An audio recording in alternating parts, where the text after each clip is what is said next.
Remember, there's some pretty important information here in the disclaimer. You might want to give the video a quick pause and read it. Oh, hey everybody, it's me, Sonic!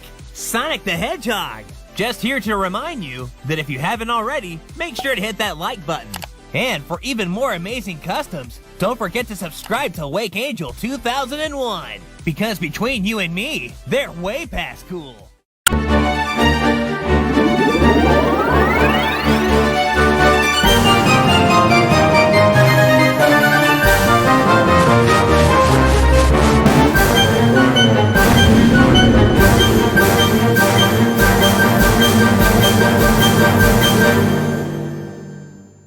Hello out there, this is Wake Angel 2001 coming at you with my first custom of 2021, and I think we're getting a pretty strong start with this commission for R Comix, his OC, Nami the Manticore.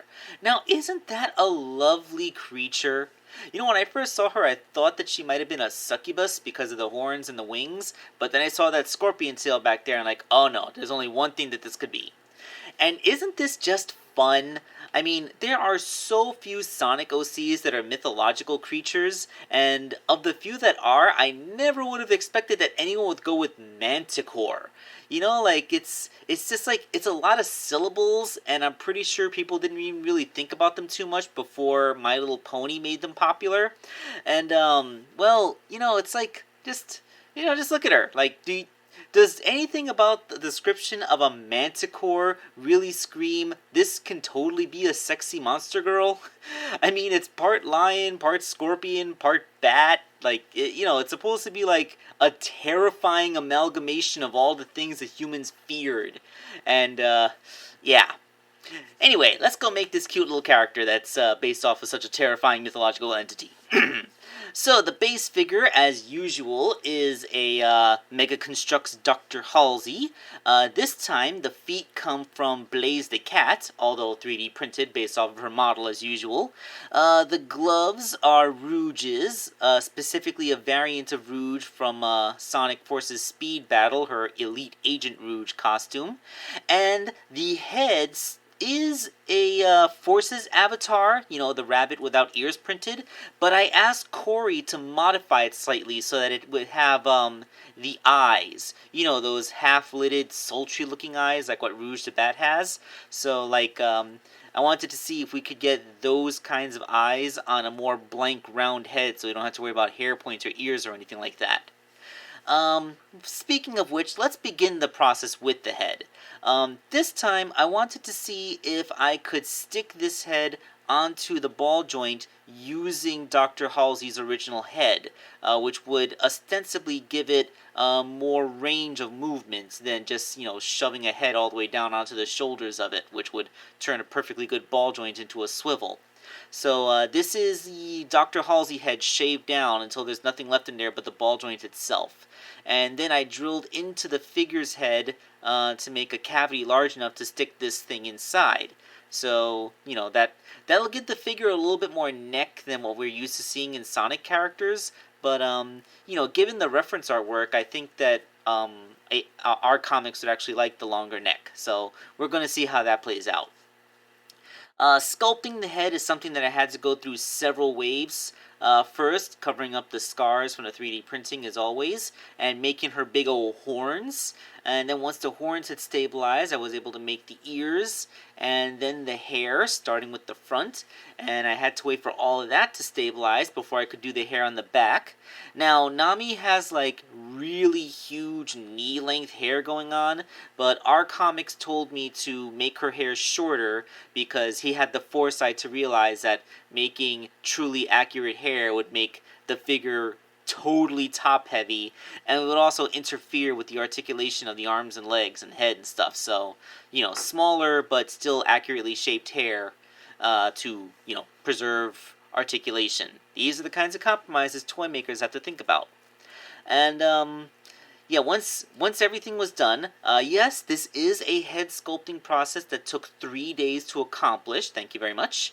And the painting process was also multi-stage, as I had to make sure that every layer goes on and nothing interfered with anything else. So the muzzle, the fur, fur, the horns, going back and having to repaint the fur because the first time it was too orange, the eyes, the eye makeup, and then the hair, which I had to make by mixing my own brown. I believe it started out as some of that tree brown that I have, but I had to add quite a bit of red to it to give it a nice sheen.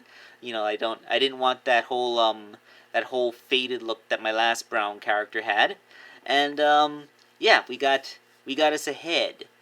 So now I can go on to modifications with the body. Nami is a bustier figure, so of course I had to give it quite a bit of a boob job. She actually has this ring thing that supports her undercarriage, and then like a floofy collar thing that goes over the top of it. And it's one of those things that's implied to like go all the way around and make itself part of the sleeves of her outfit.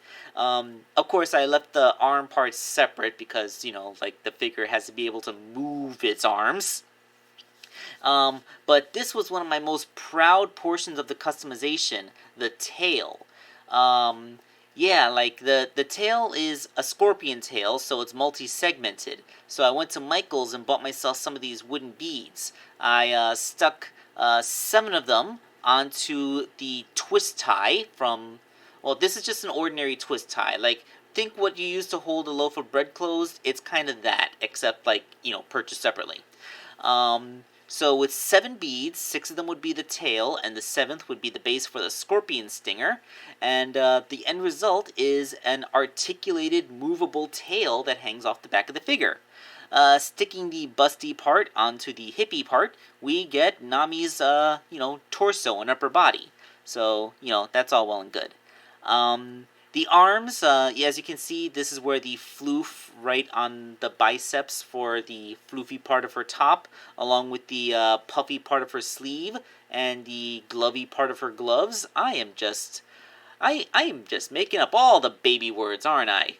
Anyway, now that we're looking at it, I think now that we're looking at the arms painted, this is a good time for me to bring up that sparkly effect. It might not have been too noticeable when you looked at the torso, but Nami has this kind of sparkly outfit going on. Like, it looks like you would call it a purple outfit, but it has this pink smoky effect that rises, and then there's sparkles in it. I accomplished this, of course, by just using 2 shades of paint, like painting it purple first, and then putting the pink layer on top, and that smoky effect. But I also dipped a wet paintbrush in glitter, and wiped the glitter onto the surface, and then held it on by painting over all that with some crazy glue to create that sparkly effect. You can also see it here in the boots, which is where that smoky effect is much more prominent. So that just left the wings, which, they're just craft foam. They're kind of like Rouge the Bat's wings, but, with a bit more pronounced curve. I used the less detailed reference for that because, it's, wings. So with all of the component parts put together, let's take a look at the completed Nami. And there she is! Isn't she just so cute? I mean, look at her. She's, a manticore. Like I said, manticore is very rare to see in fan characters. In fact, a lot of Sonic fan characters, among them, it's very rare to see mythological creatures at all. And for the mythological creature to be a manticore, like I said, it's just really rare to find anybody want to make a sexy waifu character of a manticore. But, R Comix did it because he's just a frickin' mad lad, and I'm the madder lad that actually goes ahead and makes the toys. So yeah, thank you all for watching. This is Wake Angel 2001, signing off.